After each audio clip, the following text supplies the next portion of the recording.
हाँ जी, good morning बच्चों। सो operating cycle और वर्किंग कैपिटल, तो हम लोगों ने देखा कि हम कैसे कैलकुलेट कर सकते हैं और बड़ा मतलब आसान सा ही है। अब देखिए क्वेश्चन था 29, इसमें कुछ इश्यूज बच्चों को रहे एंड सर तो आप देखिए जो रॉ मटेरियल का पीरियड है तो और WIP वगैरह मतलब सारे पीरियड्स ही दिए हुए हैं। सो रॉ मटेरियल 55, शॉर्ट में लिख रहा हूँ WIP 18, फिनिश गुड्स 22, डेटर्स 45 और क्रेडिटर्स भैया 60। तो WC cycle is sir apparently मतलब दिया हुआ ही है ये 40 और बाई सब 100 140 माइनस 60 80 डेज, ठीक है ना। अब the question is asking operating cycle period आ गया, number of cycles in a year. तो बेटा क्वेश्चन में देखा करो 360 तो नहीं लिखा है, हाँ लिखा है सर, तो डिवाइड बाय 80, तो this is 4.5 cycles in a year. Amount of WC required, तो देखिए कैश कॉस्ट लीजिएगा। अब जैसे कॉस्ट दी हुई है 21 लाख की, उसमें 2,10,000 का डेप है माइनस कर दीजिए क्योंकि कैश कॉस्ट की कॉन्सेप्ट है। Divide by number of cycles in a year करिए, तो बाई 1890 डिवाइड बाय 4.5 420। अब क्वेश्चन ने फोर्थ पार्ट में कहा कि भैया ऐसा हुआ कि हमने company is a market leader and there is virtually no competitor. बहुत बढ़िया।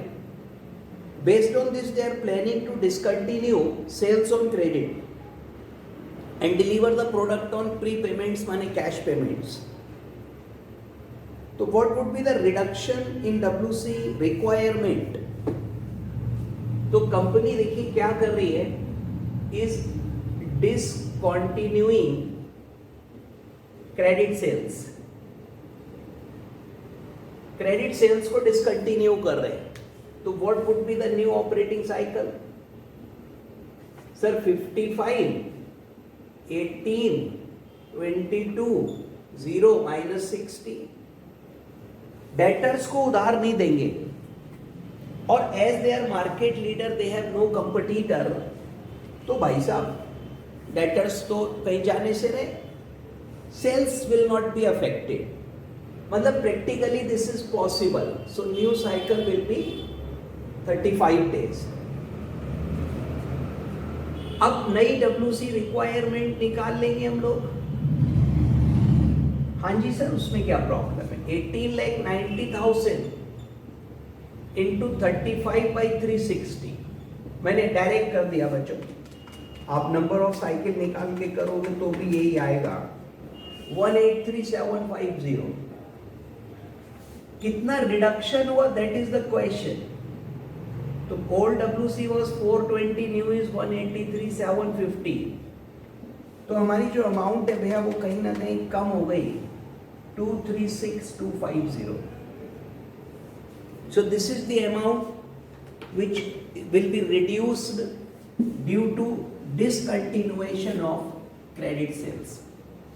However, the company must carefully analyze the impact of such decision on its sales.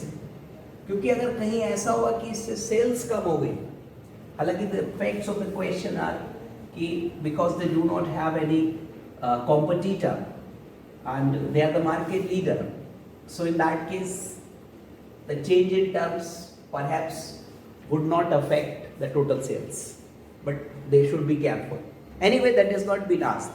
you are just asked to calculate the impact on WC. So when you discontinue the credit allowed to debtors, your OC will, operating cycle will reduce, and when operating cycle will reduce your WC requirement, और उसको आप calculate करके दिखा दो भैया. Sir, the next is liquidity versus profitability. तो क्या है ये? सर ये ऑपरेटिंग साइकिल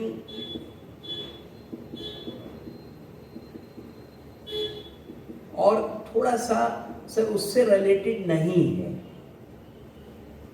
इट्स लाइक कि जो हमारा लिक्विडिटी है,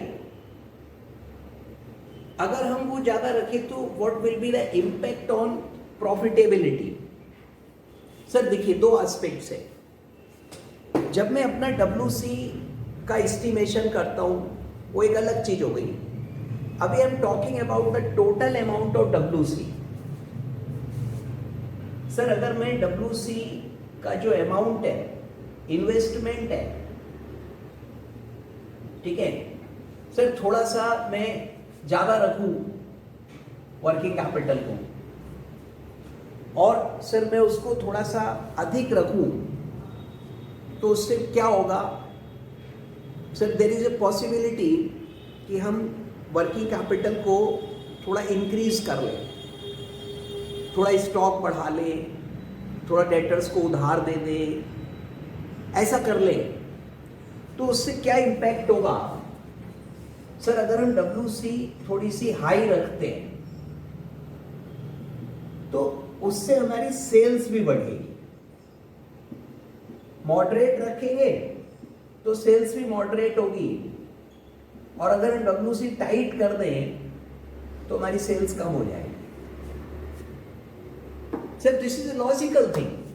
आपके पास खूब सारा इन्वेंट्रीज है, आप उधार भी देते हो, तो आपका जो कस्टमर है उस पर चॉइस होगी. वो आपके पास आके बहुत सारी चीजें देख सकता है, आप उसकी वेरियस नीड्स पूरा कर रहे हो, ठीक है, उधार भी दे रहे हो, but this will increase your WC. तो WC जब बढ़ाओगे तो कहीं ना कहीं सेल्स बढ़ेगी, आपका प्रॉफिट बढ़ेगा, दूसरी ओर आपकी कॉस्ट भी बढ़ेगी.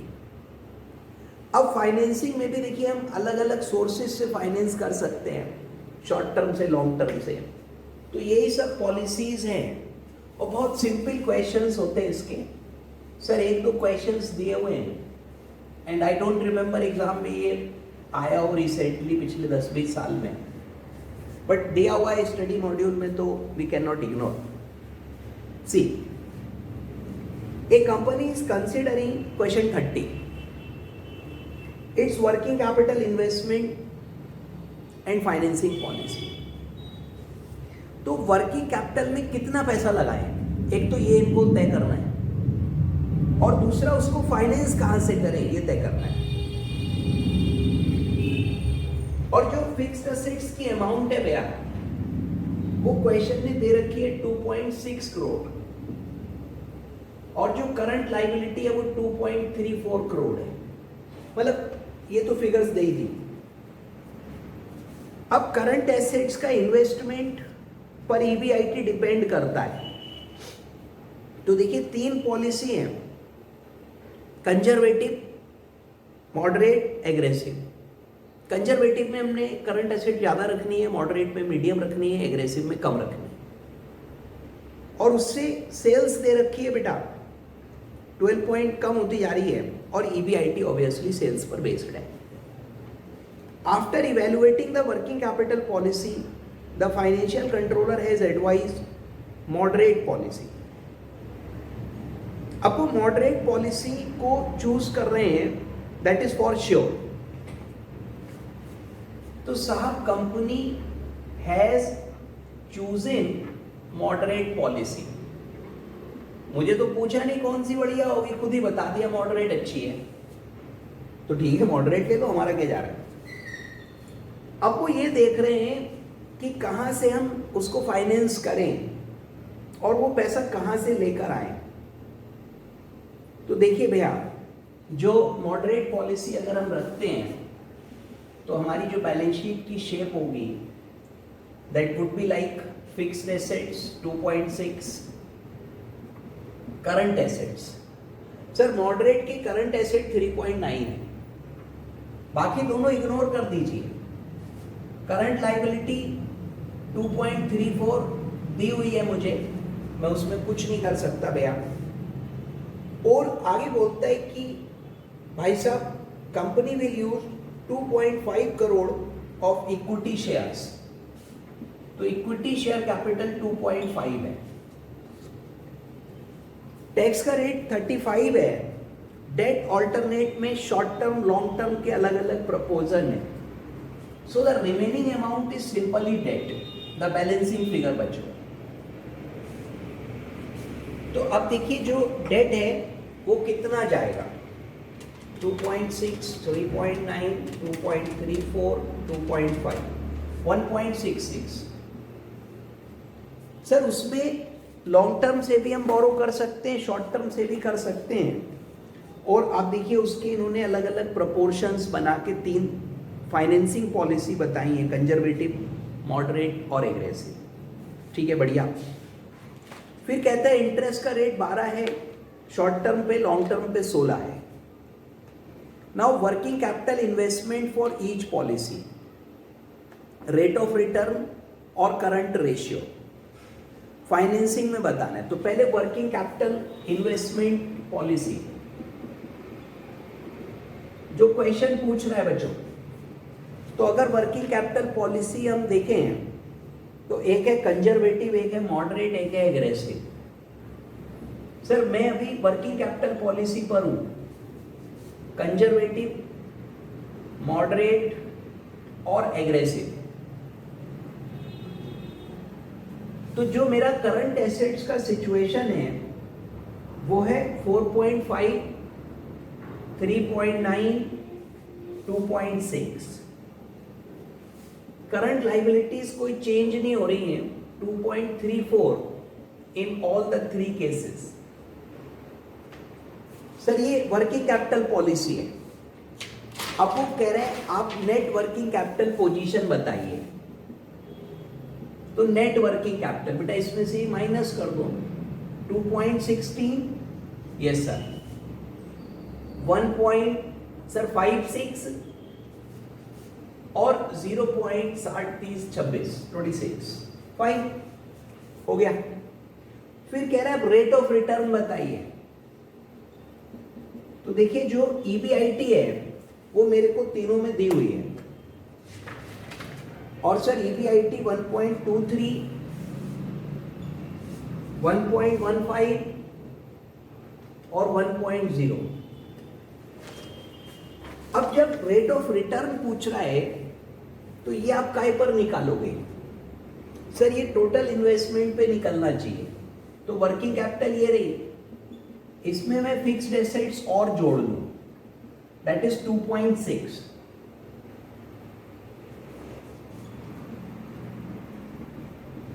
तो इससे मेरी सर कैपिटल एम्प्लॉयड आ जाएगी कि जो कैपिटल एम्प्लॉयड है वो कितनी है.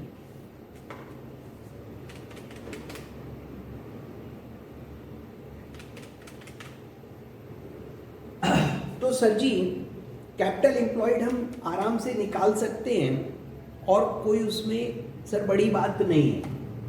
कैपिटल एम्प्लॉयड क्या है? जो सर वर्किंग कैपिटल और फिक्स्ड एसेट्स में हमने पैसा लगाया वो हमारी कैपिटल एम्प्लॉयड होगी. सिंपल है, ये तो हमने रेशियो में भी पढ़ा था.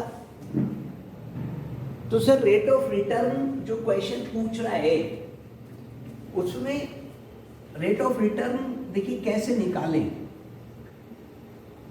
तो एक तो देखिए होता था रिटर्न ऑन कैपिटल एम्प्लॉयड. तो अगर वो मैं निकालूंगा तो बेटा 1.23 डिवाइड बाई ये प्लस ये कैपिटल एम्प्लॉयड. और एक में निकाल सकता हूं रिटर्न ऑन टोटल असेट्स. तो 1.23 अपॉन करंट एसेट 4.5 और फिक्स्ड एसेट 2.6. दोनों ठीक है. देखिए उसने रेट ऑफ रिटर्न कहा, कौन से पर निकालना है ये तो नहीं कहा उसने. तो 2 और 2 4.76%, ये हो गया जी 25.84, और सर 4 और 2 6 और 1 7 7.1, ये हो गया जी 17.3%। ठीक है, answer rate of return on assets से दिया हुआ है, तो हमारा ये भी ठीक है, ऐसा नहीं है, और ये भी ठीक है, दोनों सही है बेटा, कोई इशू नहीं। करंट रेशियो आप निकाल ही लोगे, मैं स्किप कर दूं? Sir current asset upon current liability, इसमें क्या करना है? तो ये हमारी हो गई वर्किंग कैपिटल पॉलिसी। जैसा क्वेश्चन दिया हुआ है, हमको सिर्फ वही काम करना है और कुछ नहीं करना है, ठीक है बेटा। अब एक पार्ट क्वेश्चन का फिनिश हो गया, दूसरे पार्ट में क्वेश्चन इज आस्किंग कि सर जी आप फाइनेंसिंग का बताओ कि हमको फाइनेंसिंग कैसे करनी चाहिए। इन तीनों में से मॉडरेट पॉलिसी चूज करनी है, ये तो पहले ही बता रखा है इन्होंने, हालांकि तीनों पॉलिसी का करा लिया। अब उसमें हमारी नेट वर्किंग कैपिटल पोजीशन क्या होगी, और rate of return on share holder equity क्या होगा, और करंट रेशो क्या। फाइनेंसिंग पॉलिसी,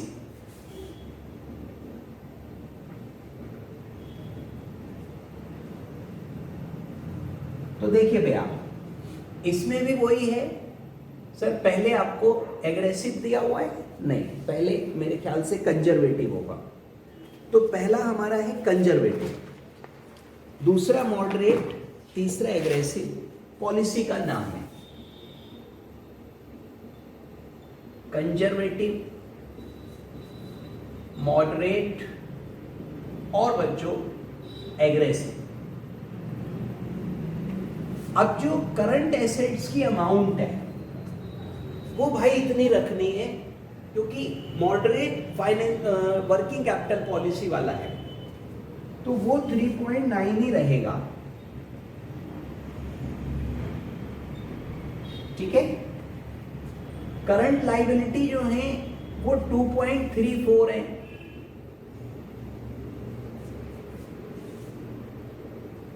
तीनों सेम हो गई, क्योंकि मॉडरेट वर्किंग कैपिटल पॉलिसी लेनी है। अब जो शॉर्ट टर्म डेट है और लॉन्ग टर्म डेट है, देखिए ये चेंज हो रहा है, फाइनेंसिंग में हम उसका चेंज कर रहे हैं, तो शॉर्ट टर्म में 0.54 और लॉन्ग टर्म है 1.12, इतना ही होगा, बट उसका प्रपोर्शन बदलेगा, 1 शॉर्ट टर्म और 0.66 लॉन्ग टर्म, करेक्ट, और 1.5 और 0.16, ठीक है भैया। अब ये मैंने बेसिक चीजें लिखी, अब वो पूछ रहा है नेट वर्किंग कैपिटल बताइए, तो भाई ए बी सी, तो ए माइनस बी माइनस सी या ए माइनस बी प्लस सी। सर ये भी करंट है, ये भी करंट है, तो वर्किंग कैपिटल निकालते समय ये दोनों कम करनी पड़ेगी, तो 3.9, 2.34, 0.54, 1.02 हो गई। सर इसमें हमारी वर्किंग कैपिटल ज्यादा आएगी, 3.9, 2.34 minus 1, so that is 0.56 only. बेटा ये तो करंट लायबिलिटी हो गई ना, 3.9, 2.34, 1.1, 0.06, बिल्कुल ही सफा हो गई। तो ये हमारी वर्किंग कैपिटल आ गई। आपको कह रहे आप करंट रेशियो भी बता दो, बता दोगे भाई, ये डिवाइड बाई ये 288, 3.9, 2.88, सो 1.35 आ रहा है भैया, ये मैं छोड़ रहा हूं। आपको कह रहे हैं आप रिटर्न ऑन इक्विटी भी बताइए, तो भाई साहब इससे कहो वो भी बता देंगे, टेंशन क्यों ले रहे हो तुम। Sir return on equity profit after tax पे निकलेगा, तो 3 पॉलिसी कंजर्वेटिव, मॉडरेट, एग्रेसिव, जैसी क्वेश्चन में दी हुई है और EBIT ले लो। EBIT भैया 1.15 उठाना, क्योंकि जो वर्किंग कैपिटल पॉलिसी है वो मॉडरेट है, तीनों में तीनों करेंगे तब तो 9 सिचुएशन हो जाएंगी। तो वर्किंग कैपिटल पॉलिसी की 3 है, फाइनेंसिंग की 3 है, तो फिलहाल पॉलिसी मॉडरेट वाली लेनी है, वर्किंग कैपिटल, फाइनेंसिंग, तीनों देखनी है। अब इंटरेस्ट घटेगा शॉर्ट टर्म भी और लॉन्ग टर्म भी। तो देखिए शॉर्ट टर्म रेट ये है, और शॉर्ट टर्म पे जो रेट ऑफ इंटरेस्ट है भैया वो 12% है। तो 0.54 इंटू 12%, भाई 0.0648 आ रहा है यार, 0.6 कर दूं, आगे तक ले लूं, चलो एक डिजिट और ले लेते हैं सर। 1 पे 12%, 1 इंटू 12%, 0.12, 1.5 इंटू 12%, 0.18। लॉन्ग टर्म का रेट ऑफ इंटरेस्ट जो दिया है भाई वो 16% है, तो 1.12 इंटू 16%, तो 0.179, ठीक। 0.66 इंटू 16%, 16 ही है ना, हाँ, तो 0.106 कर लेते हैं। और भाई साहब 0.16 इंटू 16, 0.0256 है, 6 कर लेते हैं, ठीक है। तो ये हो गया EBT, 1.15 minus 0.065, 0.179, 0.906, 1.15 minus 0.12 minus 0.106, 0.924, 1.15 minus 0.18 minus 026, 0.94, tax 35।